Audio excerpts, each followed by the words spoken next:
Du fait qu'on soit présent, ça fait vraiment une prise en charge de la globalité de la personne. Il n'y a pas que l'aspect clinique que le médecin peut avoir, il y a aussi tout l'échange avec le professionnel qui présente vraiment la globalité de la personne, que ce soit sur sa dépendance, sur ses attentes, sur les besoins en fait, de la personne. Et c'est vraiment plus complet, je pense, qu'une consultation que le médecin aurait pu faire en face à face avec une personne démente, quoi. L'accès aux soins facilité dans un domaine où on connaît toute la difficulté d'avoir des rendez-vous rapidement. C'est qu'on arrive à faire un suivi régulier en cardiologie chez des personnes qui sont très fragilisées, qui ont pour dans la grande majeure partie des cas des problèmes de cœur. Ça veut dire prévention, ça veut dire hospitalisation programmée, ça veut dire examen complémentaire rapide et ça veut dire des hospitalisations aux urgences nettement diminuées. On a eu des diagnostics, par exemple, d'arythmie cardiaque, des diagnostics de troubles de rythme cardiaque, des diagnostics d'insuffisance cardiaque, de rétrécissement valvulaire, où avec une téléconsultation, on peut facilement faire ces diagnostics à distance et d'éviter aux patients au moins une consultation. Pas forcément quelquefois une hospitalisation, parce qu'il faudrait les prendre en charge par la suite, mais en tous les cas, ça éviterait certainement au moins une consultation. Nous, on utilise la solution de téléconsultation depuis maintenant mars 2020. Donc on a vu l'application de cette technique depuis le confinement et puis la crise Covid. Alors ça s'adresse essentiellement actuellement aux personnes âgées de l'hôpital local d'Evron. Donc personnes âgées, hôpital local.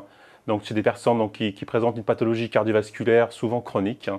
Donc ça évite souvent aux patients de venir en consultation, faire un trajet, même si c'est pas loin, mais quand même ça reste des déplacements compliqués pour des personnes assez fragiles, pour juste un avis cardiologique. On recherche dans le dossier du patient les éléments à joindre qui peuvent être intéressants pour la consultation. Les anciens courriers par exemple, on joint le CG, les antécédents, les renseignements administratifs nécessaires aussi. Et après, lors de la consultation, c'est un échange simple avec le médecin. On présente la situation, on passe à l'auscultation, on répond aux questions du médecin pour présenter la personne aussi.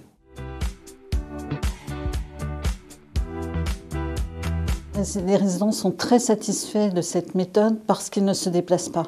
Ça évite un grand stress pour eux, tous ces déplacements vers l'hôpital, vers des spécialistes.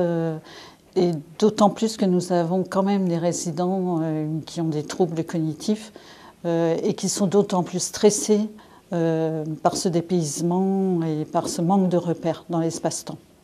C'est vrai que la crainte, c'est de perdre un petit peu ce côté humain, de consulter, de voir le médecin, d'aller voir le médecin avec un outil informatique. Donc souvent, bien évidemment, ils n'ont pas l'habitude de ce genre d'outils. Mais en tous les cas, le personnel paramédical et médical de l'hôpital d'Evron et nous-mêmes en cardiologie à Laval, on est assez satisfaits de cette façon de consulter.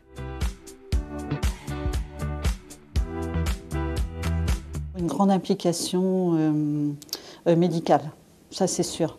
Sinon, ça ne fonctionne pas. Il faut que le médecin soit partie prenante de la télémédecine, avec une collaboration très importante avec l'infirmier ou l'infirmière qui va présenter le dossier au cardiologue. Donc j'invite éventuellement tous les praticiens à s'accaparer de cette technique. Donc par exemple la dermatologie, la cardiologie, la néphrologie. Donc c'est des spécialités, on peut donner un avis sans forcément voir le patient en consultation physiquement. Ça reste comme quelque chose assez intéressant avec une telle technique.